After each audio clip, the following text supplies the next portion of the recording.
Hello, my beautiful Libran friends. I hope you're doing really well. We're here working into a new year, 2022. And with that, I think always comes these big proclamations. We're going to get like the year ahead forecasts. We're going to get a lot of messaging around setting our intentions and setting our goals and kind of mastering and controlling the year from before it even begins or right at the beginning of it. And I think I want to take a slightly different approach. You know me, I've been working on finding and allowing myself to have the voice I have, and I'm just not interested in trying to control this future year. I'm not interested in trying to have us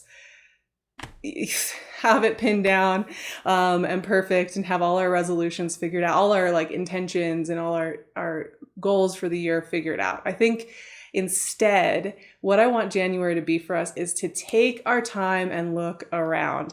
This month, there's a lot shifting. We have our Venus retrograde for most of the month in Capricorn, fellow cardinal sign. We have Mercury moving retrograde on I have to look at my notes, the 14th in Aquarius, beginning in Aquarius and spending the second half in Capricorn, so Mercury retrograde. We have the north node of the moon moving out of Gemini and into Taurus. This is a really big shift in energy. We've been working with the North Node in Gemini for a year and a half. So we're really changing tones here. This is also our first month with Jupiter having moved into Pisces. A lot of the elements and themes that were prominent for us in 2020 and 2021 have shifted out at this point. When we're heading into January and throughout January, those shift points are happening.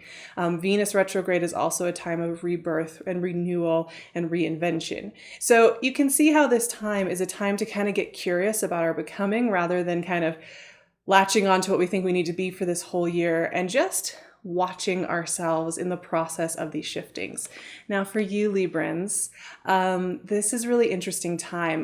The Mercury retrograde when it moves back into Capricorn, the Venus retrograde, the Sun moving through Capricorn, all these energies moving through Capricorn are really going to be emphasizing your inner parenting, your inner mothering. How is that going? How is that feeling? This is such an important skill set and it gets thrown around a lot. We hear about the mother wound or inner parenting and it's kind of it can feel a little mystifying, like how to work with that. The way that I like to work with it is, of course, we have, our parent figures in our world, in our physical world, in our growing up, in our whatever. But the inner parent for me is about creating the one that you want and need in your life.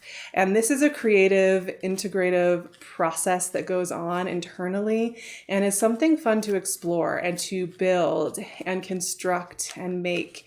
That inner parent, that part of ourselves that when we go to with our grief and our worry and our fears and our not knowing, we have this part of ourselves that anchors us and holds us. So a lot of the themes for you, for Venus retrograde, for Mercury retrograde, for Capricorn season, is going to have to do with that. Now, the other part of this month is this North Node moving into Taurus. Now, this is really interesting. You all are a Venus-ruled sign. Taurus is the other Venus-ruled sign, but Taurus for you really represents transformation and change. And this North Node moving into Taurus is going to herald a time of you getting comfortable with your own transformative nature and feeling empowered by it and feeling as though you can flow with it in new ways you've never seen. And I do think with this North Node transit, what's going to be interesting with any Libran energy out there is going to be the comfort with which we change and morph and grow. Hierophant. And so I think 2022 in many ways, you'll surprise yourself. You're going to surprise yourself with what you find you end up wanting, what projects, ideas, connections come in. High Priestess, hello. We're getting our spiritual teachers right in here at the beginning of the reading. I think that is the most exciting part, thinking about a brand new calendar year, right? Is that we are going to surprise ourselves. Knight of Pentacles, there's our looking around, just taking a moment to look around. I like the idea at the beginning of a new year that we don't actually know who we're going to become. We can't put it on an intention sheet necessarily. I mean, elements of it, sure, of course. Like, of course, we kind of know some things that are pouring out of our hearts and that we want to go toward. There are so many elements of ourselves. And 10 of Cups. Hello, I love it. Okay, we're going to do 4 of those cards, and I'm going to pull a Animal Totem Tarot card to top this conversation off and give us some feelings. 7 of Cups, the dragonfly. So pretty. I love that card. Okay. Lots of spiritual seeking going on in these cards, my friends. But as I was saying, I love the idea of the year being one of allowing ourselves to surprise ourselves. Because when you really look, like, if you put 2021 in review, right, and you look back and you think about yourself in January of this past year, I guarantee you there are elements of your story that unfolded that you had no way of knowing were coming, right?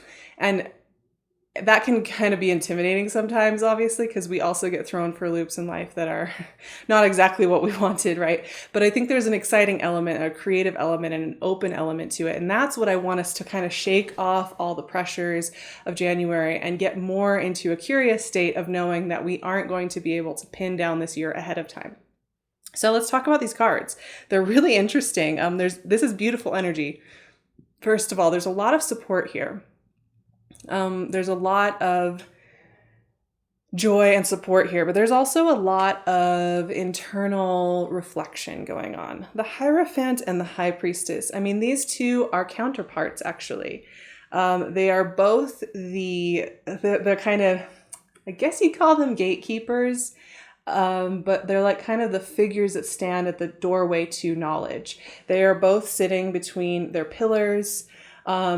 The Hierophant is obviously more of the physical, because this is associated with Taurus and tradition and like the old way of doing spirituality, where there's like an authority figure and all of that. And the High Priestess is the mystic side of that tradition, the more watery, mysterious side of the mystic tradition, prayer and meditation and emotive, intuitive knowing.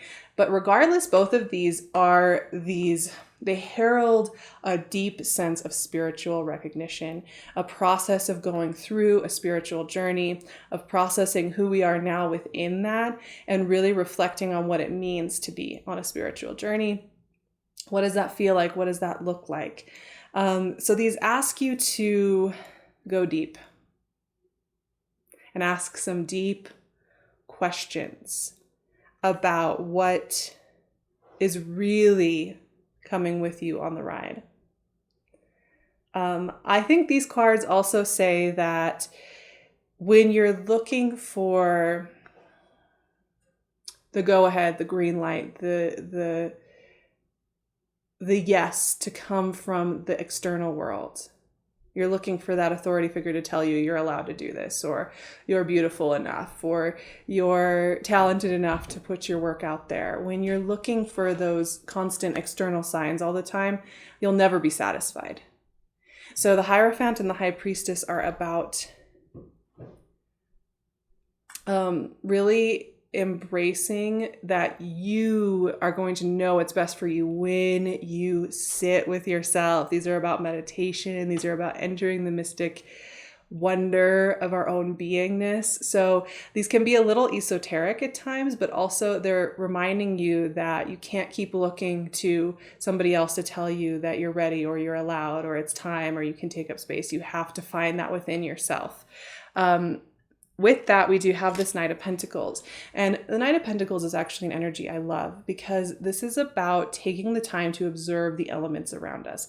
And January has a lot of that energy, like I mentioned, with Venus retrograde, Mercury retrograde, and even just as we adjust to this North Node shift into Taurus, we're going to want to take a moment to just take stock of how we're feeling, how we've changed, how we've moved through. The Knight of Pentacles sometimes gets a reputation for being too cautious, too reserved, a little reticent to take a leap of faith. And yes, of course, you can't stay a Knight of Pentacles for like 5 years of your life. It's a moment, right? It's a time. It's a couple of months sometimes. Maybe it's a week sometimes. In January in general, there's this internal seeking thing going on for Librans.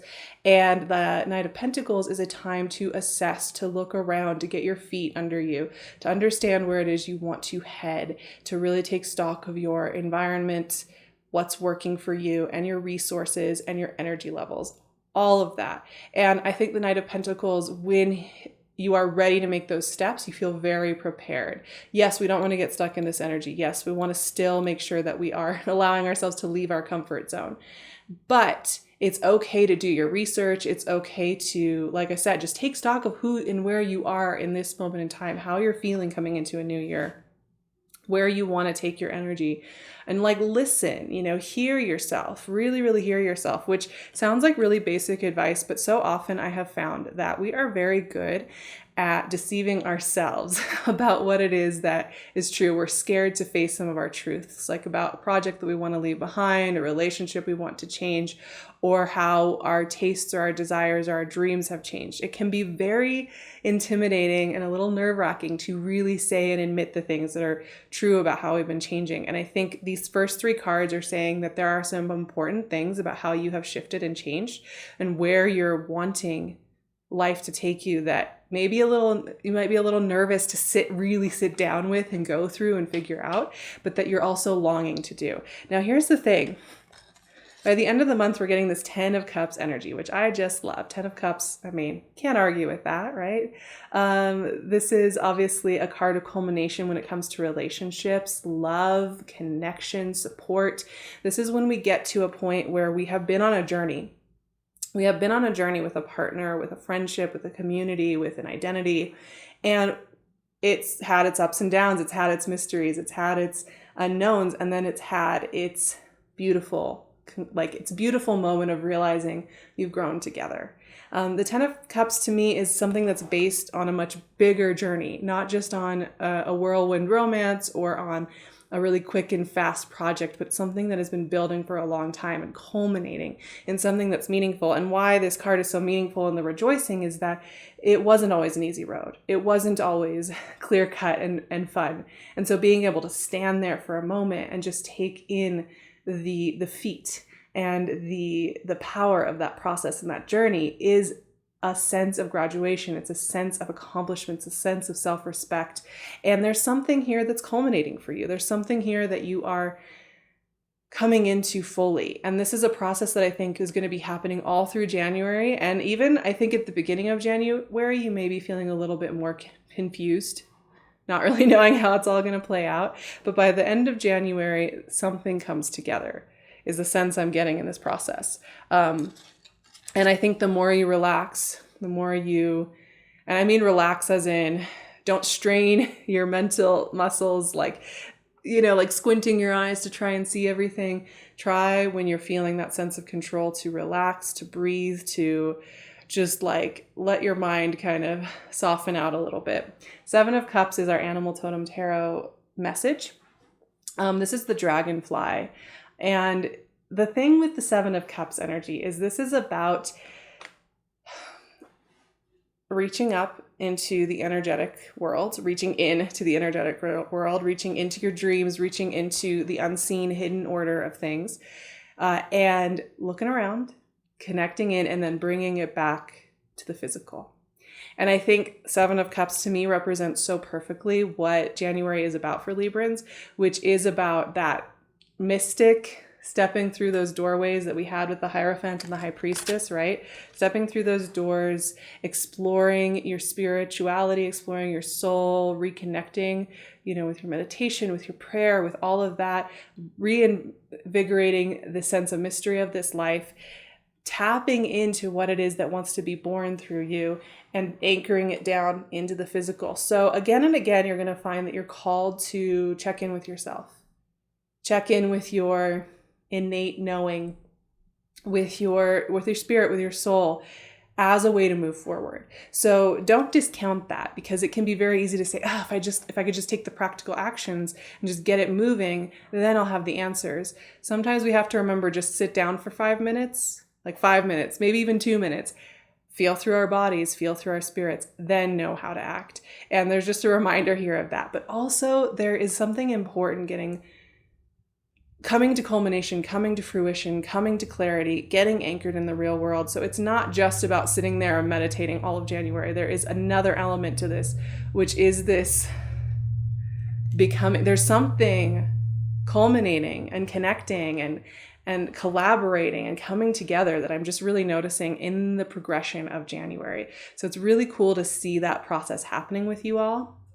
I have just a few prayers to begin the new year, a few wishes, blessings, what have you, just to send your way as we open up a new chapter. I know we're all wondering what this is really going to look like. So here we go. May this year bring about magical connections and threads. May that same sense of wonder and curiosity blossom each day.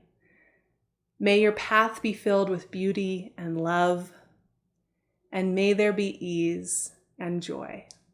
I really do wish those things for you all. We are going deep on all of this stuff happening in January over on my Patreon. That's where I offer a lot of more extensive, specific support when it comes to the North Node changing, to Venus retrograde, to Jupiter moving through Pisces. I offer a lot of extra resources, discussions, explanations. It's a great community, so I'd love to see you there. I'll leave my link below.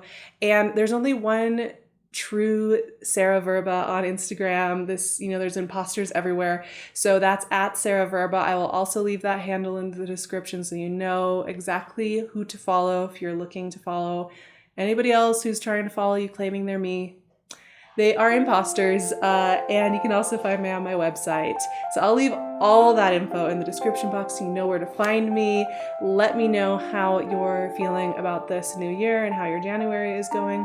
And I will talk to you so soon, my beautiful Libran friends.